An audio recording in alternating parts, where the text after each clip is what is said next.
Is this really Nintendo's future? Going from being the company that makes fun to making even the most casual gamer spit on the ground after hearing their name. And yet somehow this still isn't the real problem. Through a mixture of bad business, bad ideas, or just a bad attitude, the real problem is that they deserve it. Barely a week goes by without another round of nonsense hitting the headlines. They started collecting negative press like my amiibo collect dust. But things have gotten so bad now that they're running the risk of waking a sleeping dragon. Go ahead, ask your grandparents who FromSoft, Rockstar or Ubisoft are, and they'll probably think you're reeling off diet sodas or something. But ask them who Nintendo are, and they'll say, Nintendo? Ah, they're the ones who make Mario, right? It's a privileged position to be in, because outside of gaming, Nintendo's reputation is still one of squeaky clean family entertainment. Your grandparents wouldn't say, Nintendo? Oh, they're the ones who power slap their customers in the face and steal all their money, right? So despite all their nonsense, it's actually quite commendable how resilient Nintendo still is. Throwing shade at them now is like throwing mud at a mud monster. It doesn't seem to faze them. They just get bigger. But this privileged position is balanced on a knife edge. Nintendo stands at a fork in the road, and only two paths lay ahead, and one of them we've seen before. Did you all see Nintendo smacking down that charity speedrunning event in Japan? Oh, not a charity event. Oh yes! Nintendo wouldn't let them play their games without their express permission. Come on! That's such a bad look even people with face tattoos are wincing. Oh, didn't they just raise the price of the Switch One as well? Yep, it's all going just great. Imagine this, right? Here's one for you all. It's 2011 and Nintendo's just released a 3DS. Whoa, okay. We all collectively say to Nintendo, hey! That's a bit expensive, isn't it? How much for a juiced-up 3D DS? And Nintendo goes, well, if you don't like it, just stick with a normal DS. Then 4 months later, they jack up the price. No, that's a good comparison, actually. Unfortunately, yes. And we all know now that had Nintendo not corrected course back in 2011, well, they might not have survived the Wii U and the 3DS being failures. It's even worse now, because the Switch is all they have. But, at the very least, the momentum is still on their side. Yeah, like someone's cut the brakes on a train. And like a runaway train, the only way it's coming to a stop is with a rather large embarrassing collision with reality. It's crazy to think Nintendo's stock is now worth double what it was at the height of the Wii and DS era, and we all still fall over ourselves rushing to watch the next Nintendo Direct like it's some kind of expensive, abusive ice cream truck. But if we take a look at Nintendo's current chosen path, it's similar to another company that's become a cautionary tale in recent times. I'm talking, of course, about Disney. The House of Mouse turned itself into a decade-long car crash that almost everyone saw coming, except Disney. And after several high-profile flops and issues, they reached a tipping point. The dam burst and public opinion shifted. The sleeping dragon was now awake. So if we say Nintendo are the Disney of gaming, what does that mean for Nintendo now? They've both made some real magic down the years. Yeah, they make your money disappear. Modern Disney doesn't really feel like old Disney, does it? Might as well be a different company entirely. I'm waiting for the point.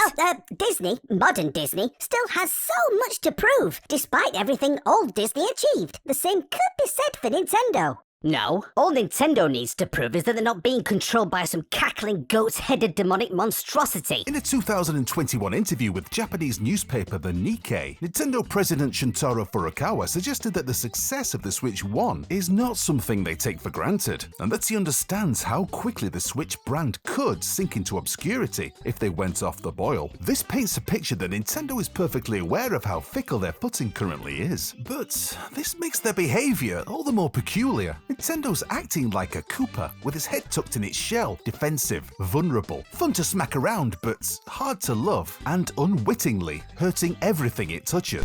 Ouch. If mainstream public opinion ever wakes up to the fact that Nintendo has become a faceless, soulless corporate blob, and at this rate, it will, that dragon is never going back to sleep. And despite Furukawa's insistence that they always feel a sense of crisis to perform, that's not really translating to gamers on the ground. In a previous video, I said it was pitchforks and torches time, remember? Oh yeah, where did you go, by the way? Never mind who ended up where. Well, turns out it's not actually pitchforks and torches time, it's megaphones and talking time. What's that supposed to mean? Nintendo are their own worst enemy. Yeah, they need saving from themselves. And the only way that's going to happen is if we're loud and relentless. You mean we keep moaning about it on YouTube? We keep moaning about it on...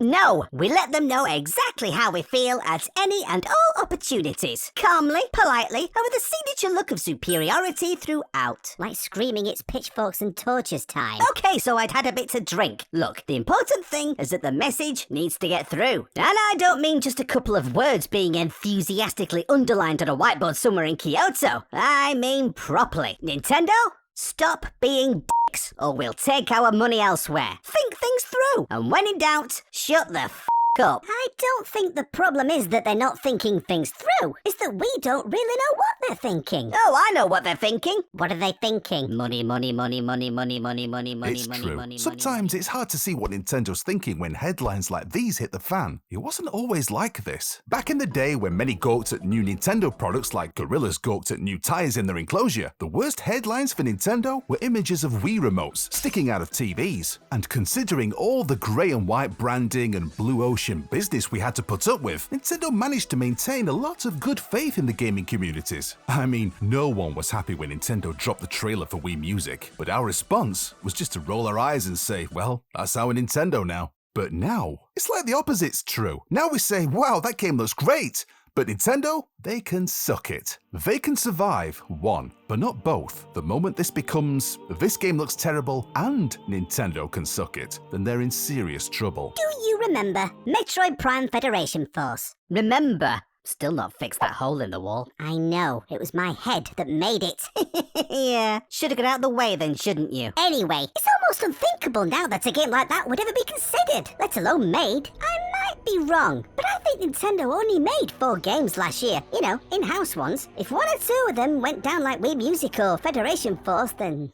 oh dear. They did. Mario and Luigi Brothership got worse reviews than a glass dildo from Temu. Hell! Don't be rude. Yeah, and Princess Peach Showtime wasn't far behind. And we've only had like 4 games from them again this year. One of those was Nintendo Switch 2 Welcome Tour. A game that wouldn't look out of place distributed with a QR code on the side of a Happy Meal. If Nintendo wants to turn this negativity around, they need to realize it's not just a bunch of nerds with pitchforks. The whole world's watching. Parents, casuals, kids, collectors, developers, even that weird guy on the bus. We're all seeing red right now, figuratively and literally. Like every time I see a news update about Nintendo, I half squint expecting yet another slap in the face. What we really need is a long, long period of nothing. Just release games, movies, and whatever else. Pick your battles. Don't bully charity events. Don't shaft the consumer. Stop hiding behind a sea of blank corporate red and talk to us. It's so depressing all this needs to be said. And if you do have to throw your weight around, if price increases are the only option on the table, put a face on it. Tell us exactly why. Yes, we'll understand. Remember when they delayed Metroid Prime 4? It wasn't nice to hear at the time, but at least it came across as being honest and sincere when they did that, that video segment thing they did. You know something, Hev? I often picture Nintendo's top brass standing around an ornate fireplace with expensive glasses of brandy, surrounded by piles and piles of money, and wincing as they shift their weight across their gout-ridden feet, puffing away on cigars and beckoning random employees in so they can sack them for no reason, flicking pennies at them while they beg and plead on the ground for their lives. Cliched 19th century oil tycoons, you know. People love working for Nintendo. I know. That's my point. I know it's not true, but I imagine them like that now. Back in the N64 days, I imagined them all to be like, more what? just, you know, very Japanese. Be careful. No, I mean in a nice way. Nice Japanese people. All happy and smiling. Don't look at me like that. You all know what I mean. I can't be the only one. Drop a comment below. Am I talking bollocks? We don't need the comment section to answer that. Right, that's it. Where did I put my pitchfork?